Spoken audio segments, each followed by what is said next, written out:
मित्रांनो, जर तुम्ही 11वीच्या कुठल्याही शाखेमध्ये असाल आणि भविष्यामध्ये तुम्हाला लॉ क्षेत्रामध्ये जर तुमचं करिअर घडवायचं असेल, तुम्हाला एखादा वकील व्हायचं असेल किंवा न्यायाधीश व्हायचं असेल, तर हा व्हिडिओ तुमच्यासाठी अत्यंत महत्त्वाचा असणार आहे.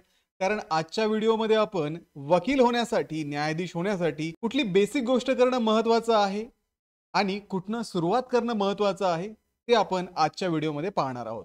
तर हॅलो विद्यार्थी मित्रांनो, मी तुमचा एज्युकेटर अरविंद आणि तुमचं स्वागत आहे ग्लोबल ऑनलाईन मध्ये. मित्रांनो, लॉ क्षेत्रामध्ये करिअर घडवण्याच्या मार्गामधील पहिली जी पायरी असणार आहे ती म्हणजे 5 इयर LLB ची सीईटी.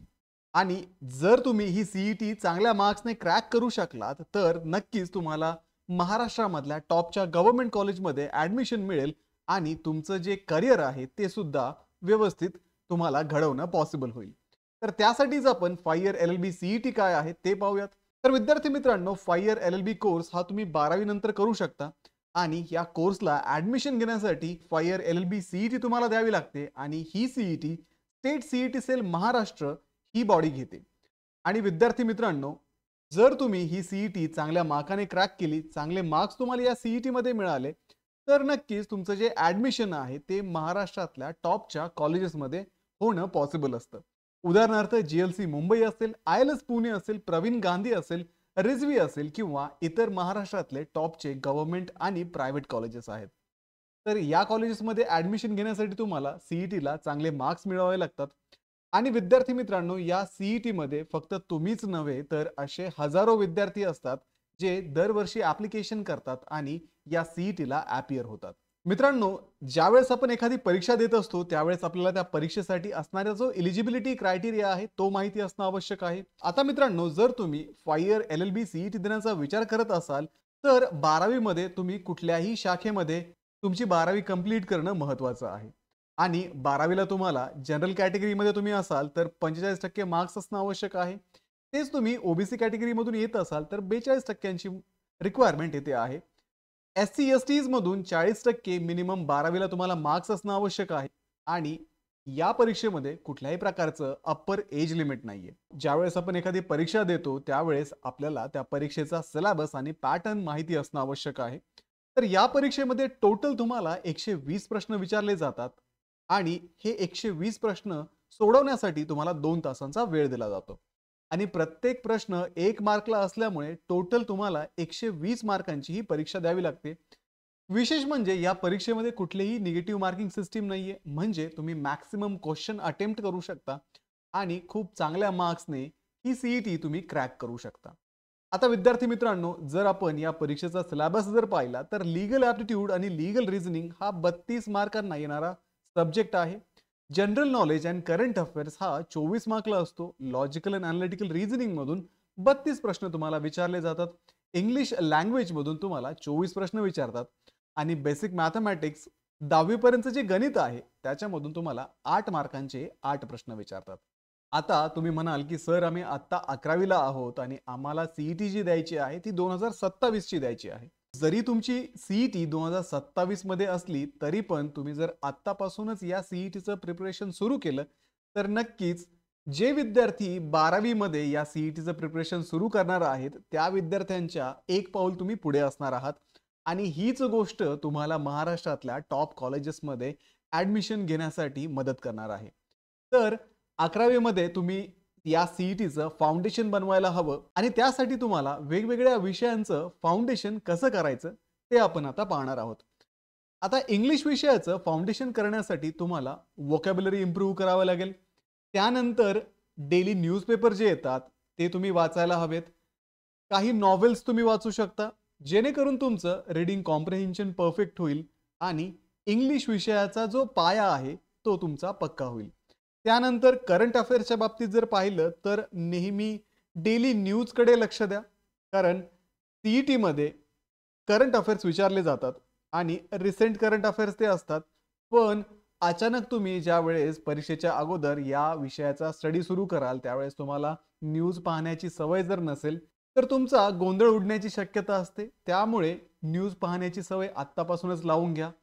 जे महत्त्वाचे इव्हेंट्स होत आहेत त्या इव्हेंट्सकडे लक्ष असू द्या, कारण आत्ता जरी ते इव्हेंट होत असतील, जर इव्हेंट सिग्निफिकंट असेल तर 2027च्या परीक्षेला सुद्धा त्या इव्हेंटवरती क्वेश्चन येऊ शकतात. दुसरी महत्त्वाची गोष्ट म्हणजे रिझनिंग सब्जेक्टसाठी तुम्हाला फाउंडेशन करताना पझल्स सॉल्व्ह करण्याची प्रॅक्टिस करायला हवी.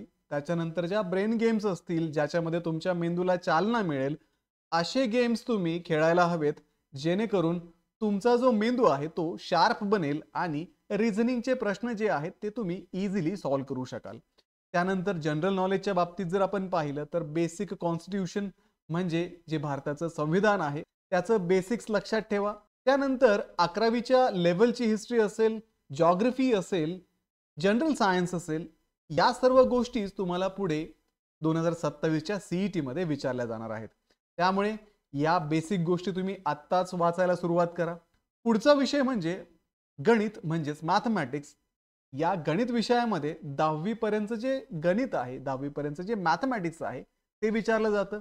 त्यामुळे तुमच्याकडे आता वेळ भरपूर आहे आणि आत्ताच तुम्ही 10वी पास आउट आहात, तर तुम्हाला परत ते रिवाइज करणं सोपं जाईल आणि रेग्युलरली 10वी पर्यंत जे गणित आहे ते रिवाइज करत राहा.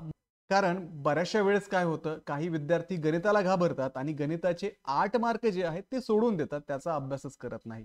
तर इथेही तुमचा फायदा या गणित विषयामुळे होणार आहे. कारण बाकीच्यांपेक्षा ज्यावेळेस तुम्ही एखादी वेगळी गोष्ट कराल त्याच वेळेस तुम्हाला बाकीच्यांपेक्षा चांगले मार्क्स मिळतील. त्यामुळे गणितामधून percentage, ratios, average, time, speed and distance असे जे टॉपिक आहेत ते रेग्युलरली रिवाइज करत राहा. जरी सीईटी 2027 मध्ये असली तरीही तुम्हाला आत्तापासूनच रेग्युलर डेली थोडी थोडी प्रॅक्टिस करावी लागणार आहे. कारण हीच प्रॅक्टिस तुम्हाला अभ्यासामध्ये कन्सिस्टंट ठेवेल आणि सीईटीचं फाउंडेशन असेल किंवा सीईटीचा अभ्यास असेल तो करण्यासाठी हीच प्रॅक्टिस तुम्हाला काम येणार आहे. त्यासाठी डेली अर्धा ते 1 तास सीईटीचं प्रिपरेशन करा. त्याच्यासोबत तुम्ही न्यूजपेपर मधील एक इंग्लिश एडिटोरियल किंवा आर्टिकल डेली वाचा.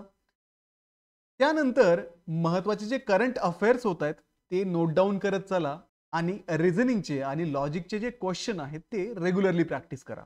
आणि सगळ्यात महत्त्वाची गोष्ट म्हणजे हे प्रिपरेशन करत असतानाच तुमचा जो आत्ता 11वीचा स्टडी आहे त्याच्याकडे दुर्लक्ष करू नका. त्याला प्रायोरिटी द्या आणि उरलेल्या वेळामध्ये सीईटीचं प्रिपरेशन सुरू करा. आता विद्यार्थी मित्रांनो, तुम्ही सिलेबस मध्ये पाहिलं बरेचसे वेगवेगळे विषय आहेत. जर तुम्ही आर्ट्स मध्ये असाल तर जनरल नॉलेजचा ऑलरेडी स्टडी करताय. जर तुम्ही सायन्स मध्ये असाल तर जनरल नॉलेज मधलं पण जनरल सायन्स तुम्ही आता स्टडी करताय. जर तुम्ही कॉमर्स मध्ये असाल तर इकॉनॉमिक्स तुम्ही त्यातलं स्टडी करताय.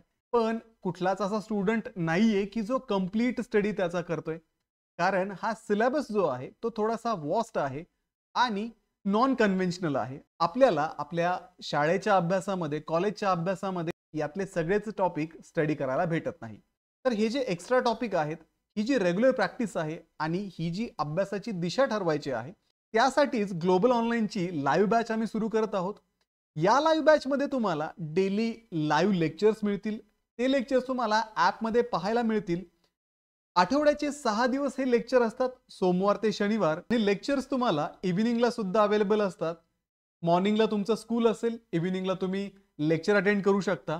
आणि या लेक्चर्समध्ये तुमचं कॉन्सेप्ट बिल्डिंग असेल किंवा प्रॅक्टिस असेल, या सगळ्या गोष्टी प्रायोरिटीवरती करून घेतल्या जातात.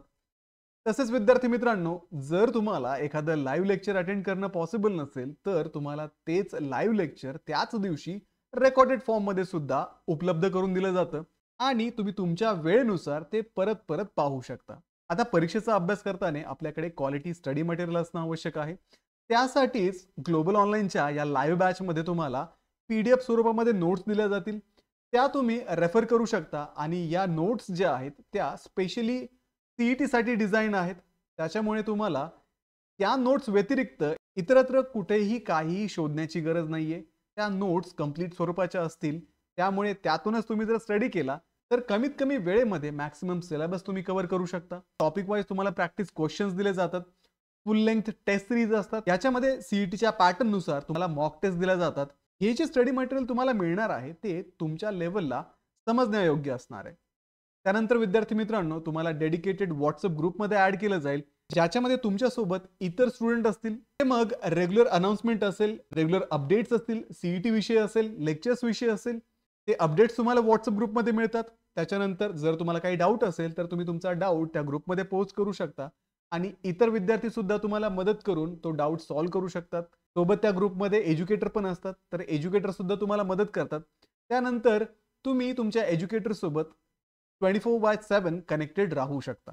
आणि विद्यार्थी मित्रांनो, याच सगळ्या गोष्टी करून 2025 मध्ये आमच्या क्लासचे जे टॉपर आहेत त्यांनी सुद्धा खूप चांगले मार्क्स मिळवले आहेत आणि महाराष्ट्रामधले जे टॉपचे कॉलेजेस आहेत आज ते तिथे ऍडमिशन घेऊन आपला LLB चा कोर्स करत आहेत.